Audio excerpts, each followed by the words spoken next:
शहर का रक्षक, बीपी का खेल। रात का समय था। शहर की धड़कनें शांत थी जब अचानक एक जोरदार धमाके से सब कुछ हिल गया।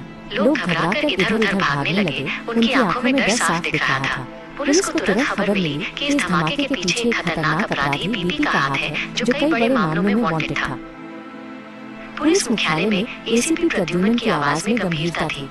उन्होंने अपनी टीम के सबसे भरोसेमंद अधिकारी दया से कहा, दया, लगता है बीपी वापस आ गया है और इस बार बहुत बड़ा खेल खेलने आया है।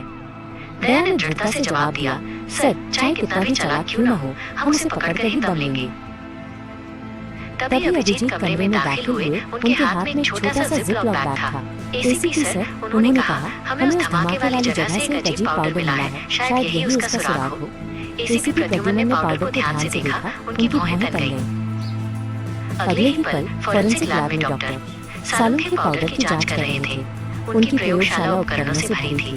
कुछ देर बाद उन्होंने एसीपी प्रद्युम्न को बताया, ये पाउडर बारूद और कई खतरनाक रसायनों का मिश्रण है। इसका इस्तेमाल सिर्फ वही कर सकता है जो बम बनाने में माहिर हो, माइनस और बीपी में एक्सपर्ट था।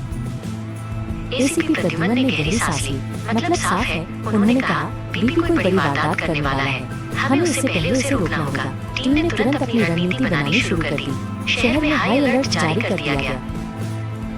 कुछ ही घंटों बाद सीआईडी टीम को एक चौंकाने वाली खबर मिली। बीपी ने शहर की मेट्रो ट्रेन को उड़ाने की योजना बनाई थी। ये सुनकर सब सन्न रह गए। बिना देर किए पूरी टीम तुरंत शहर के हर मेट्रो स्टेशन पर फैल गई। हर आने जाने वाले पर नजर रखने लगी। दया और अभिजीत एक व्यस्त प्लेटफॉर्म पर गश्त लगा रहे थे जब उनकी नजर एक लावारिस बैग पर पड़ी। वो एक बेंच के नीचे छिपा हुआ था। अभिजीत, वो देखो, दया ने फुसफुसाते हुए कहा। दोनों धीरे-धीरे बैग की ओर बढ़े। उनके दिल तेजी से धड़क रहे थे। दया ने सावधानी से बैग खोला।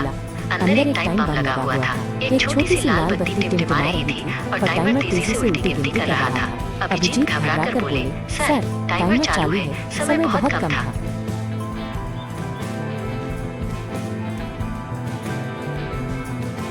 दया ने तुरंत बम को उठाया। उनके पास उसे निष्क्रिय करने का समय नहीं था। अभिजीत, यहाँ से दूर हटो, उन्होंने चिल्लाकर कहा। दया ने पूरी ताकत से बम के प्लेटफॉर्म से दूर एक खाली ट्रैक फेंक दिया। कुछ ही सेकंड में एक और धमाका हुआ, लेकिन इस बार वो सुरक्षित दूरी पर था।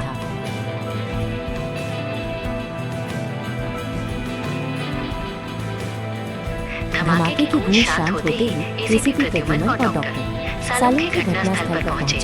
टीम ने राहत की सांस ली। बीपी का प्लान नाकाम हो चुका था। एसीपी प्रद्युम्न ने दया और अभिजीत की पीठ थपथपाई। शाबाश टीम, उन्होंने गर्व से कहा। शहर एक बार फिर सुरक्षित था, सीआईडी टीम के बहादुर जवानों की वजह से।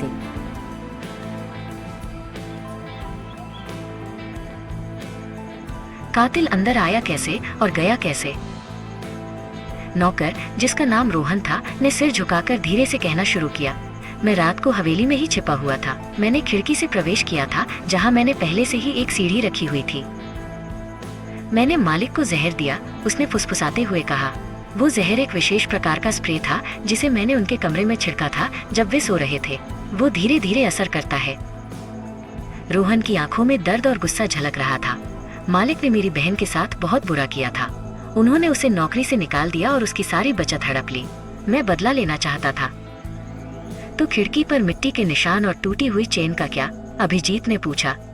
रोहन ने बताया, जब मैं अंदर आया तो मैंने गलती से खिड़की के पास रखी एक पुरानी चेन तोड़ दी और मिट्टी मेरे जूतों से लग गई थी।